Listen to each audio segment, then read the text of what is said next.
چوہدری صاحب آپ کی طرف اب آتے ہیں. 14 نومولود چلے گئے, اپنی زندگی سے محروم ہو گئے, ماؤں کی گود اجڑ گئی. کیا آپ اس پہ رائے دینا چاہیں گے؟ ہم تو کافی دیر سے اسی پہ بات کر رہے ہیں, پوری دنیا اس پہ بات کر رہی ہے, لیکن وہ کہتے ہیں نا کہ کس کے ہاتھ پہ اپنا لہو تلاش کریں, کس کو ذمہ دار ٹھہرائیں, کس سے منصفی چاہیں؟ نہیں اشفاق, یہ جو آپ نے پہلے دل دہلانے والی اور آنسو نہ تھمنے والی رپورٹ پیش کی ہے وہاں جا کے, اور آپ نے اپنا ڈیوٹی کی ہے, بڑی ذمہ داری سے کی ہے, تو ایک تو یہ بات ہے کہ اس کے بعد کوئی بات کرنے والی ہے نہیں. مجھے صرف 4 چیزوں کا آپ جواب دے دیں کہ بھئی یہ تالے کیوں لگائے ہوئے تھے, اور سارا سٹاف کدھر تھا, اور ایک جو غمزدہ ماں ہے جو جن کے وہ ریڈس سے یا جو بھی رنگ ہے ان کے کپڑوں کا, ان کا بیٹا جو وہاں فوت ہوا ہے, وہ فرما رہی ہیں کہ یہ کسی شارٹ سرکٹ سے آگ نہیں لگی, یہ کسی نے باہر سے نہیں لگائی, انہوں نے خود لگائی ہے. یہ مجھے سمجھ نہیں لگتی کہ ہسپتال والوں نے کیوں آگ لگائی ہے, انہوں نے کیوں لگانی تھی. پھر کوئی آگ کا انتظام ہی نہیں ہے, آگ لگ جائے تو اس کو بجھانے والا کوئی نہیں ہے, اور بچوں کو آپ نے باہر سے تالا لگایا ہوا ہے.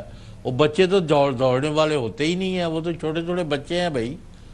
تو یہ میری سمجھ سے باہر ہے کہ کیا آپ کا انتظام ہے وہاں بچوں کی پرورش کا, صحت کا, انہیں اس دنیا میں آنے کا, ان کو خیر مقدم کر کے انہوں آگے چلنے تک لے کے جانے والا. آپ نے کچھ نہیں کیا.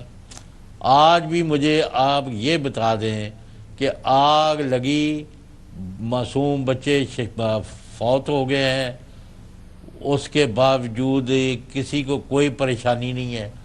2-4 گھنٹے باتیں, اس کو نکال دیا, اس کو رکھ لیا, یہ کر دیا, وہ کر دیا, یہ کسی چیز کا مسئلہ نہیں ہے. Knee-jerk reactions. آپ مجھے جواب دے دیں کہ آگ کس نے لگائی یا کیوں لگی.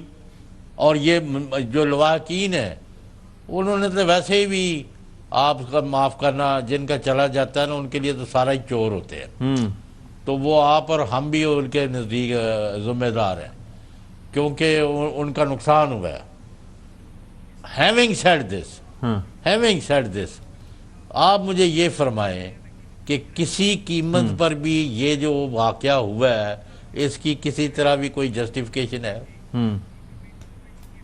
جی, یہ بات کر رہے ہیں کہ لوحقین کے ساتھ بدتمیزی کی سٹاف نے. دیکھیں یہ دیکھیں نا کہ بچہ آپ کا جو ہے وہ دنیا سے چلا گیا, ماں جو ہے وہ ظاہری بات ہے پیدائش کے بعد اس کی کیا کنڈیشن ہے دیکھیں, اس کے بعد وہ والد جو ہے وہ بچے جل چکے ہیں, ان کی باڈیز ہیں جو کہ آپ نے لینی ہیں اور جیسی بھی حالت میں ہیں, وہ والد کہہ رہے ہیں میں جا رہا ہوں, پولیس والا آگے سے مجھے بدتمیزی کر رہا ہے.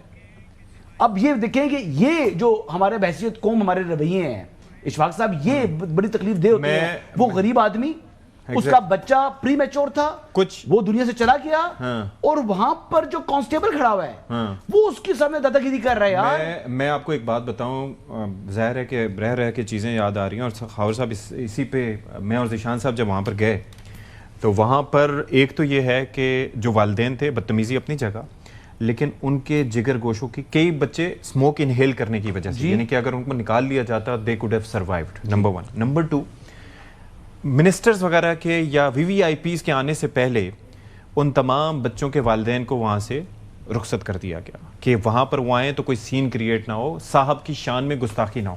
یہ SOP پاکستان کے اندر یہ پھر میں اور ذیشان صاحب وہاں پر جب موجود تھے, ہم نے کیا دیکھا کہ ہم ریکویسٹ کر رہے تھے کہ ہمیں اندر آنے دیا جائے, جا کے ہم دیکھیں اپنی نظر سے, لیکن they were not allowing کہ اندر آپ جا سکیں. اس وقت تک اجازت نہیں دے رہے تھے.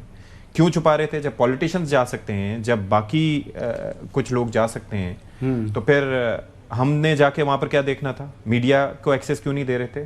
کیا چھپانے کی کوشش؟ پولیس نہیں تھی یا پھر انتظامیہ؟ جی نہیں, پولیس اور پمز انتظامیہ. اب دیکھیں نا مین رویہ پولیس کا, پمز انتظامیہ کے احکامات پر پولیس وہاں پر لوگوں کو روک رہی تھی. That was the case. اب سن لیجئے میری بات, let me complete. پھر اس کے بعد یہ تھا کہ جناب علی وہاں پر مصطفیٰ کمال صاحب جب گئے, بڑے محترم ہیں, وزیر ہیں, وفاقی وزیر, تو جب گئے تو ایک تو فلائٹ لے کے گئے تھے تو ان کو پسینہ آ گیا. اور وہاں پر جو اسٹاف کی دوڑیں لگیں ٹشو پیپر ڈھونڈنے کے لیے کہ صاحب کو پسینہ کہ صاحب کو پسینہ آ گیا. میں حیران پریشان کہ لوگ ادھر بھاگ رہے ہیں, کلاسیں ہو رہی ہیں, خواتین بھاگ رہی ہیں, مرد بھاگ رہے ہیں کہ جی صاحب کے لیے ٹشو چاہیے, وہ ٹشو کیوں نہیں لے کے آ رہے. اللہ اکبر. That was the priority that I saw there at the PIMS hospital, جو کہ پاکستان میں وفاقی دارالحکومت اسلام آباد کے 2 بڑے ہسپتالوں میں سے ہے. اور والدین کو کیا, ان کے آنسو پہنچنے کے لیے ان کو وہاں پر کھڑا رہنے کی اجازت تک بھی نہیں دی گئی. محمد صاحب, مصطفیٰ کمال صاحب جو ہے نا, ان کے حوالے سے آج تو شکر کریں کہ انہوں نے اپنا ٹیمپر لوز نہیں کیا. ایک دو موقع کے اوپر لوز کرنے کے بالکل پوزیشن پہ پہنچ because چکے he تھے. knew that he wasn't in Karachi. Karachi کے اندر وہ ہم پچھلے دنوں ہم دیکھا کہ تمہارے بچے کو ہم نے انٹینسو کیئر میں جمع کروایا, وہاں پہ اتنے پیسے لگ رہے ہیں. آپ پچھلے دنوں ابا کو ہاں کچھ طرح کی چیزیں تھیں. صورتحال یہاں پہ یہ ہے اشفاق کہ جو سب سے اہم سوال جو ہے کہ ہم بات کر رہے ہیں نا کہ جی پورے ملک کے اندر اس طرح کے واقعات ہو جاتے ہیں.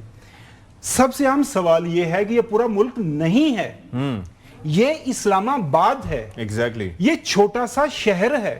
اس شہر میں جس انداز سے انفراسٹرکچر ڈیولپ کیا جاتا ہے, پورے ملک میں کسی اور شہر میں اس طرح کا انفراسٹرکچر نہیں ہے.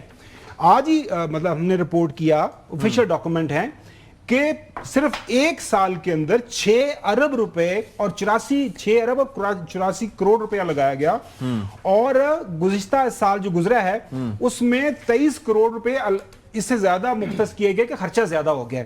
3 سال کے دوران 22 ارب روپیہ اس ہاسپٹل کے اوپر لگا ہے.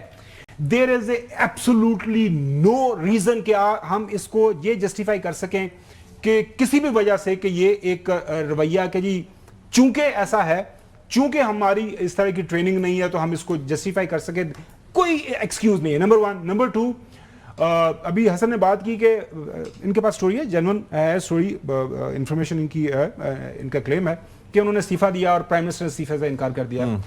پچھلے دنوں ون آف آر کولیگس, ہمارے اسی ایئر وے کے حصہ ہیں, ان کو بکولز میرے ذریعے کے مصطفیٰ کمال صاحب نے بتایا کہ جی مجھے تو ہاسپٹل چلانے نہیں دیا جاتا. ان سے پوچھا گیا کہ جناب اب تسی کر کی رہے ہو, یو آر ہیئر ان اسلام آباد, پیمز ایک ہاسپٹل ہے, ادھر جائیں تو ایک دن بندہ چلا جائے. مجھے بتائیں, ہم 4 لوگ یہاں پہ بیٹھے ہوئے ہیں, کیا ہم میں سے کسی کا کوئی بیمار ہو ہم ہاسپٹل لے کے جائیں گے پیمز؟ بہت ہی کوئی مجبوری کے حال میں ہوگا, کہیں کا کسی کا وہاں پہ کوئی جاننے والا, کوئی ڈاکٹر, کوئی اسپیشل ہوگا. ادروائز پریفرنس یہی اسی بنیاد پہ آپ گئے ہوں گے, ادروائز تو اپنی پریفرنس اگر ہے تو آپ کی اور میری پریفرنس ہے کہ ادھر نہیں جانا. پرابلم یہاں پہ یہ ہو گیا ہے کہ اگر ایک ملک ہے 250 ملین لوگوں کا ملک ہے, اس میں آپ ایک چھوٹا سا شہر جس کے اندر 6-7 گورنمنٹ سیکٹر کے اندر ہاسپٹل ہیں, ان میں سے سب سے بڑا ہاسپٹل جو ہے وہ پیمز ہے. میں 2001 میں آیا تھا اشفاق اس شہر کے اندر, اور میں جس فلیٹ میں رہتا تھا وہ بالکل پیمز کے ایڈجسٹنٹ تھا. مطلب میری کھڑکی سے نظر آتا تھا پیمز. میں نے پچھلے 27-28 سالوں میں ہر گزرتے سال کے ساتھ ڈیٹیریشن دیکھی ہے. خدا کی قسم, آپ ہاسپٹل چلے جائیں, آپ 2 دن کھانا نہیں کھا سکتے, اتنی گندگی کا عالم ہے.